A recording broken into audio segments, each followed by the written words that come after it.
Баршаңызға сәлем, құрметті тыңдармандар. Номер 68 мектеп лицейінің телестудиясына қош келдіңіздер. Бүгінгі подкастта біз жастардың көзқарасы, ой еркіндігі және өмірлік ұстанымдары жайлы ой бөлісеміз. Соған орай біздің қонағымыз елге еңбегі сіңген азамат, қоғам белсендісі, бұрынғы депутат және кезінде күлкі мен ойды ұштастырған Аралы Жайдарман командасының мүшесі, қазіргі таңда Арал аудандық оқушылар үйінде Жайдарман үйірмесінің жетекшісі Төребек Дармағанбетов. Қош келдіңіз, ағай. Қош көрдік, саламатсыздар ма? Осыған орай сізге қоятын ең алғашқы сұрағым, өзіңіз туралы айта кетсеңіз. Мен енді осы Арал қаласында туылғанмын. 87 жылғы осы Арал қаласында нөмірі 220 мектепті бітірдім. Онымен қатар осы оқушылар үйінде үйірмелерге қатыстым. Одан кейін оқу бітіріп, Ақтөбе қаласында жоғары оқу орнын бітіріп, бірден Аралға келдім. Ешқайда көшкен жоқпын, осы Аралдамын, осы Аралда қызмет жасап жатырмын осы уақытқа дейін.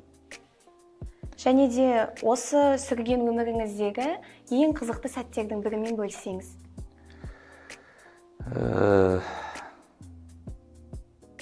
Қайсы бірін айтайын деп көп мектептен бастап па қарап. Менде андай не бар, көбісі білемін, қасымда жақындарым біледі. Жұмыста енді күні-түні жұмыстап жүріп, андай енді ұйықтауға кейбір уақыт болмайды да. Бірақ бір жерде бір 5-10 минут тұрып қалдым ба, ұйқым келеді. Соны айтатын, кез келген жерде ұйықтап кете беремін да. Сол себепті бір жерде ұйықтап отырсам оятпаңдар, мен ұйықтап алайын.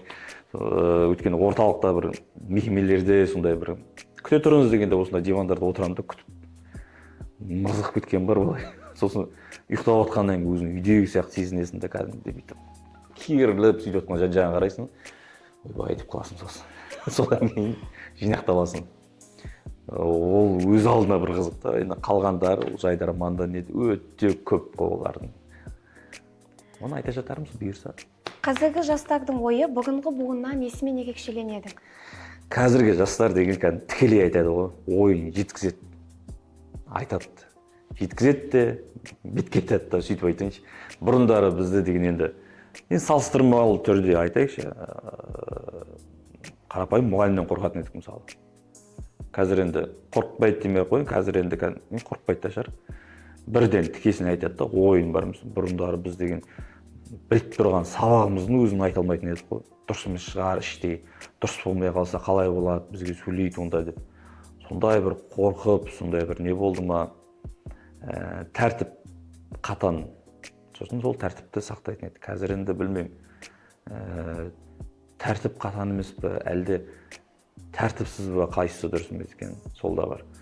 Сол себепті қазір енді ол да жақсы, ойын жеткізген, айтқан, бірақ ретімен, орнымен деп ойлаймын. Бір жағынан қазір енді әлеуметтік желі, гаджет барлығы дамыған заман, мүмкін сондай әсер шығар деп ойлаймын. Сіздің өзіңізге белгілі, жастар шабытын тез жоғалтады. Соған орай сіз өз өміріңізде мотивацияны қалай сақтайсыз? Мен кей кезде сақтай алмай қаламын. Кейде орын толықтырамын. Жалпы оны мотивацияны ұстап тұру, мотивацияны алу, ол бірінші, екінші ешқандай бөлмеймін. Барлығына байланысты, ол отбасыма да байланысты, ата-анама да байланысты, достарыма, жүрген жеріме, тіпті кино қарап, музыка тыңдап, соның өзін. Адам негізінен өзіне байланысты ғой. Жасайын десе жасайды, жасамайын десе жасамайды. Сол себепті бірінші ішкі ерік дейді ғой, ішкі ерік мықты болса, мотивацияны да бәрінде өзін жасап аласың. Әрине қосымша бір дүниелерді көріп, болмаса теледидардан бір нәрсе көріп, содан күш жігер алып, ары қарай жұмыс жасап кетуге де болады. Бәрі әсер етеді.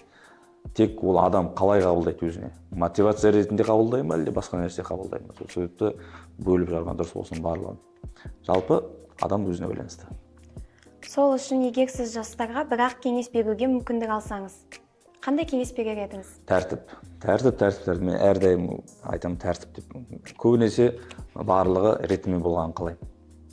Менде болады, кейде кешігіп қалып жатқаны, уақытылы ретімен болмай қалатын, бірақ соның өзінде де кәдімгі майдаға дейін, мысалы, мынандай уақытта болу керек, мынандай уақытта шығу керек деген сияқты. Тәртіп деген оның ішіне барлығы кіреді, оның ішіне жауапкершілік те барлығы кіреді. Өйткені жұмыс тапсырғаннан кейін сеніп тапсырғаннан кейін жауапкершілік болу керек. Одан кейін тәртіп деген жаңағы айтып өткендей артық сөз, артық қимыл деген қазір енді көптеген жиналыстар болып жатыр ғой. Көп жиналыстар сол буллингке байланысты, ер балдарға бөлек жиналыс, қыз балдарға бөлек жиналыс деп жаңа айтып өткенде бұрындары бізде қатаң тәртіп болды ма, қазір или тәртіп қатаң емес, әлде тәртіпсіздер көп деген сияқты. Екеуі екі түрлі. Сол себепті құрметті жастар, тәртіп болса, оның ішіне барлығы да болады. Сосын ары қарай адамның ішкі еркі мықты болу керек. Болды. Және ең соңғы сұрағым, өміріңіз подкаст болса, оның аты қалай болар еді? Өмірім подкаст болса, араласып тұрайық деп қояр едім. Араласып тұрған жақсы. Жаңа үлкен аға әпкелеріміз, ата-аналарымыз көбісі айтады ғой. Енді заман сондай ма, бұрындары араласып тұратын едік. Көрші көрімен араласып тұратын едік, туысқандармен араласатын едік, достарымызбен араласатын едік деген сияқты. Қазір енді ондай азайып кетті. Жұмыс көп, сондай бір заман болды ма әлде.